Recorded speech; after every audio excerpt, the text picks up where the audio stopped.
Here we are going to discuss about the techniques of scientific management that we have previously completed with the functional foremanship, that is how we are going to divide the managers, and now we are going to discuss about the standardization and simplification of the work. That is the second technique. Here, standardization means we are going to set a particular standard to do a particular work, and simplification of the work means putting to an end to an unnecessary works. What are the unnecessary works are there, we are going to put an end for that. So that is about the standardization and simplification of the work. Under this we have four different method, that is motion study, method study, time study, and fatigue study. So these four different studies are conducted by the different ways. So under that, first one, motion study. It refers to conduct of a study of motion being performed by a workers and machines while doing the job. Camera is used to conduct the study. So to do this particular job, we are going to use cameras. From that we are going to do this particular study. That means when a worker is doing some particular work, we keep them in an observation whether that movement is required. If that movement is not required, we are going to delete that movement. So even in the machinery also, if the process is not required, we are going to delete that, so that we can reduce our work burden. Next, second point is method study. The most suitable way to do this particular activity is to conduct their study performance through a chart, so that what are the methods that we have done. Through that we are going to analyze whether that is actually required or whether it is an unnecessary process. So we are going to discuss this, and then we are going to do that. Next, third one is time study. It refers to determine the standard time required to complete a particular activity. The standard time is determined in the several experience of the same work. That means what is the actual time required to do that particular work. Whether that work is fine, whether we are doing on time, or whether there is any changes that we need to do in that, whether we need to reduce the time or whether we need to increase the time. So all this discussed under the time study. Then last one is fatigue study.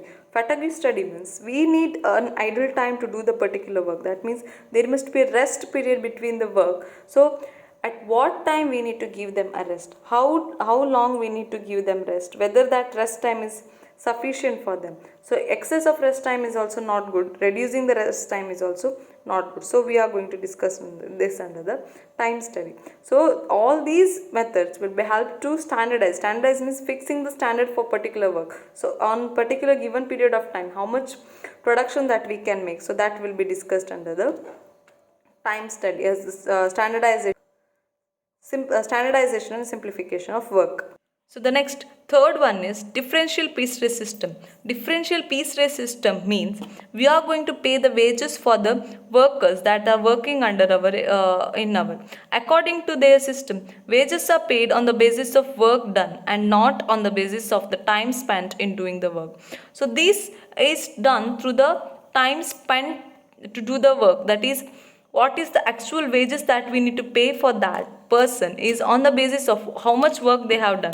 It is not about the how long they have worked. So if they have done their work and they have produced as much as possible, like if we say that you need to produce 100 units in a day and we will pay you rupees 500, yes, we need to pay them based upon that. If they reduce the quantity, so based upon that quantity we need to calculate the wages and pay, and not for the timings of work that are meant. That means they came around 9 o'clock and they went off at 4 o'clock. So if they haven't do any production on that day, so if paying for them is a waste of time. So that is what differential piece rate system.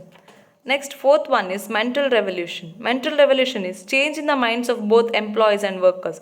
So there must be a way of coordination between the workers and the employee, like workers and higher level and lower level authorities, so that they come to know that each one is important to earn a very good profit in an organization. So we must consider that, and then the work can be achieved in a very effective manner.